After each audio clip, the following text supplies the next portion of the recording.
Grand Haven, Spring Lake, Ferrisburg. Together, we are the Tri-Cities, neighbors of the fierce Lake Michigan. Have you ever wondered how many shipwrecks are in Lake Michigan? Well, believe it or not, there are around 1,500 shipwrecks hidden under the lake water. This video is of the Tri-Cities Historical Museum's research and exploration of only one of the 1,500. The shipwreck in question, the Manistee. Jared Yaks, Collections Curator. Tre Goodhue, Assistant Education Curator. And myself, Erin Pilarski, Education Curator, decided in the fall of 2020 that in the summer of 2021 we were going to research and explore some of our local underwater history. We knew from previous research in our archives that there was a very significant shipwreck close to the shoreline within Spring Lake. Together, we developed a game plan that included 1. Us researching the history of the shipwreck, the Manistee. 2. Building an underwater ROV, also known as remotely operated vehicle. And 3. Taking Jared's fishing vessel to not only use the underwater ROV to get footage of the Manistee, but to use his side scan sonar to get scans of her from the surface.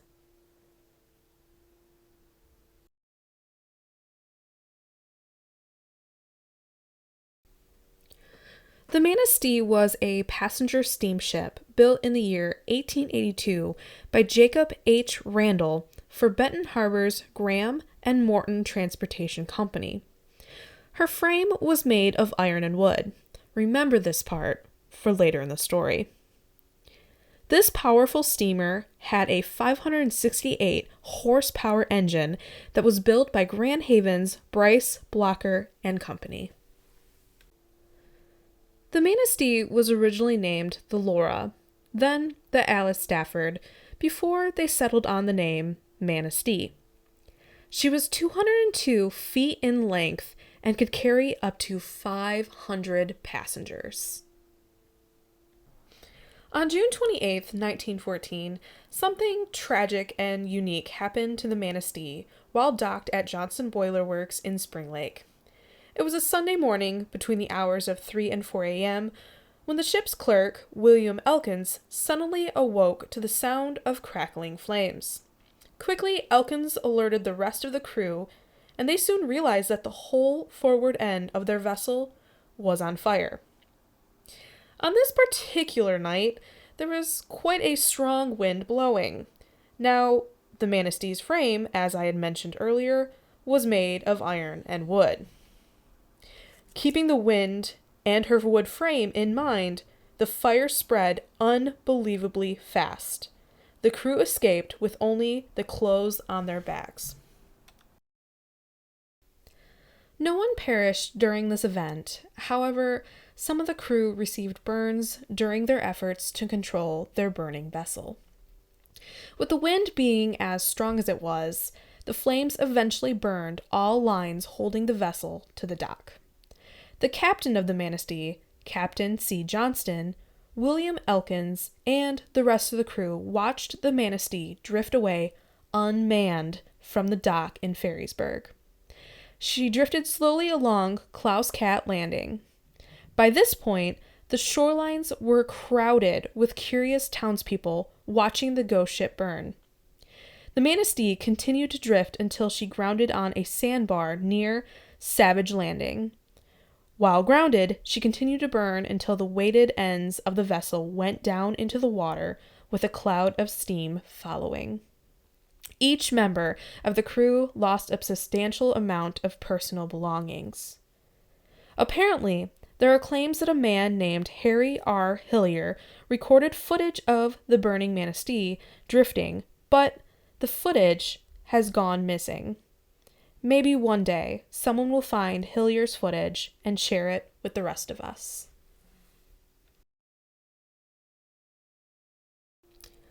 Underwater ROVs are robots, or machines that can be used to explore bodies of water, while being operated by a pilot on the surface. A person can maneuver the ROV using some type of control box system. A group of cables, or tether, connects the ROV to a power source, which then sends electrical signals back and forth between the pilot and the ROV. Underwater ROVs can vary in size and can cost anywhere between $100 for a small basic model to upwards of $30,000 for a high-tech model with all the bells and whistles. Depending on what it is used for, it could cost more than that. So instead of spending thousands of dollars on this project, we decided to build our own small ROV. At my previous job at the Great Lakes Maritime Heritage Center in Alpena, Michigan, I learned how to build a basic angelfish ROV, as shown here. Angelfish kits can be purchased by anyone through seamate.org. It took about 1 full workday to complete this build. In addition to the angelfish kit, we had purchased 2 underwater flashlights and a GoPro camera with a waterproof case. We had added them to the ROV frame. These additional items were deemed necessary for capturing footage where low visibility could be an issue.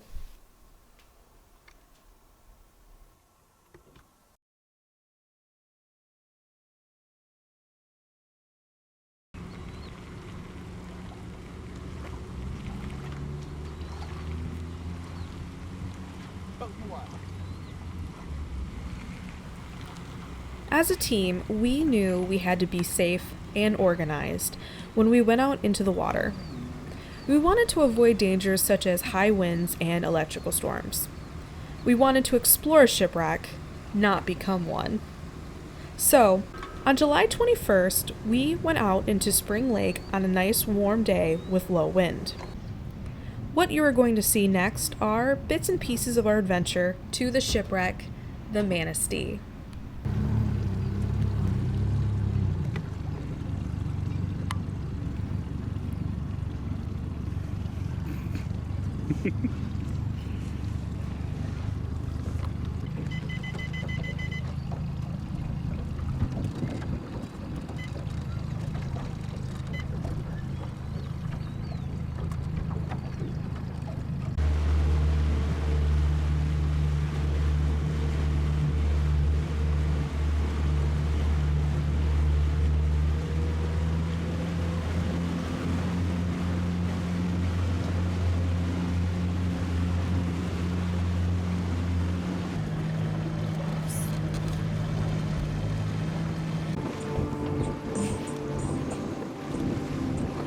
Smooth bottom through here.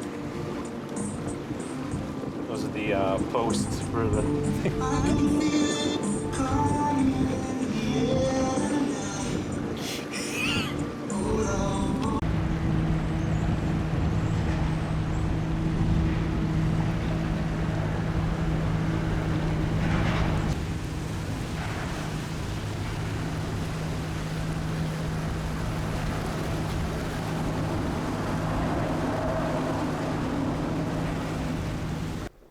Jared's boat is equipped with a Humminbird side imaging fish finder. This piece of technology doubles as a live view sonar, which is helpful when exploring what's underneath your vessel. We figured that this would be a very helpful tool when we were visiting the Manistee. And we were right. Okay, here we go.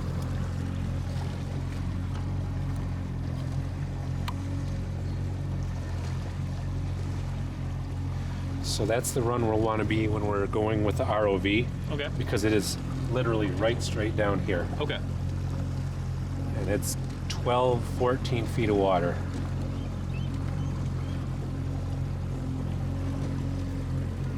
Okay, and I distorted it because I shifted my heading, so we want to be that big oak tree there. On that buoy, so that's the run that we want to be on.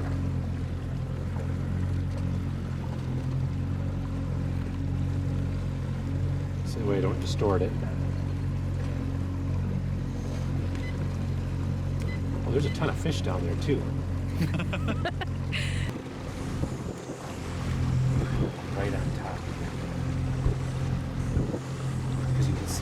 up into the vertical.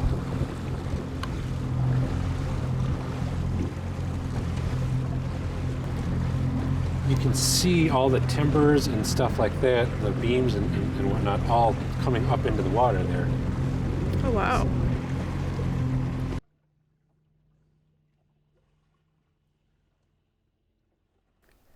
Here is a closer look of our sonar scan of the shipwreck, the Manistee. It was important for us to stay as straight on this path, otherwise we risk distorting the image.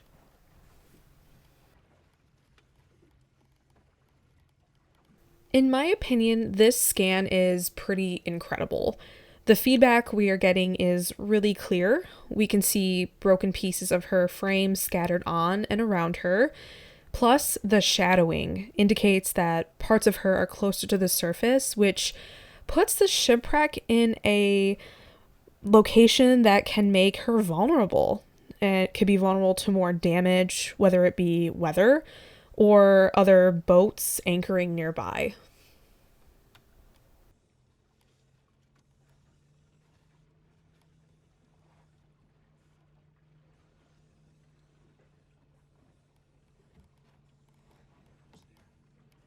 Awesome. All right, what do you think of that one? That was pretty good. That was, I mean, we were almost right on top. That of was it, perfect. but we still had the whole ship in profile there. Oh, amazing.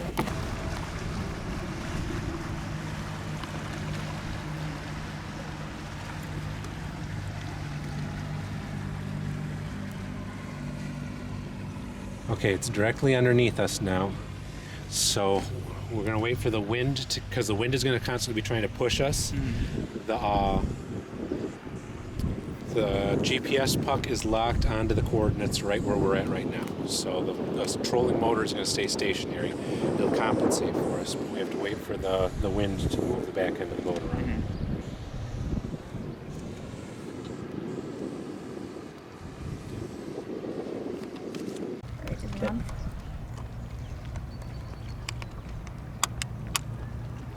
Right. We're sealed. All right. Sealed and upright. Okay, there's one. There's two. All right. Hold on. So here we are at the Manistee shipwreck in Spring Lake, Michigan. We're gonna drop Herbie the First, our little underwater ROV, right into the water, and hopefully we'll get some good footage. Woo!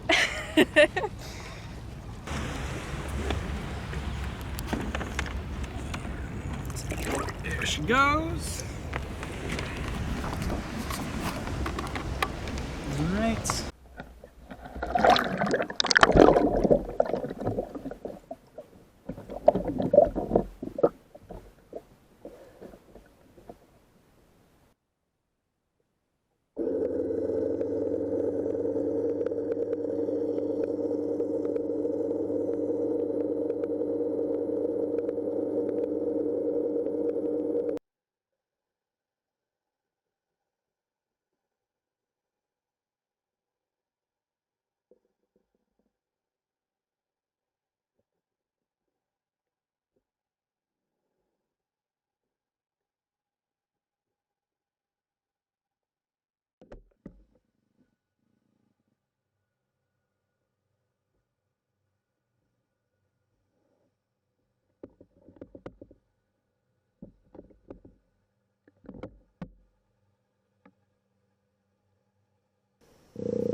As you may have noticed, visibility was not the greatest for this day at the Manistee.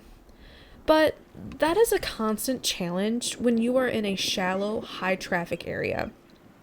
We hope to continue visiting the Manistee and gathering more footage of her condition. We have plans to modify our underwater ROV by adding additional lights and a better camera so we can get that footage. Thank you for joining me and viewing our adventure to the shipwreck, the Manistee, that is located in Spring Lake, Michigan.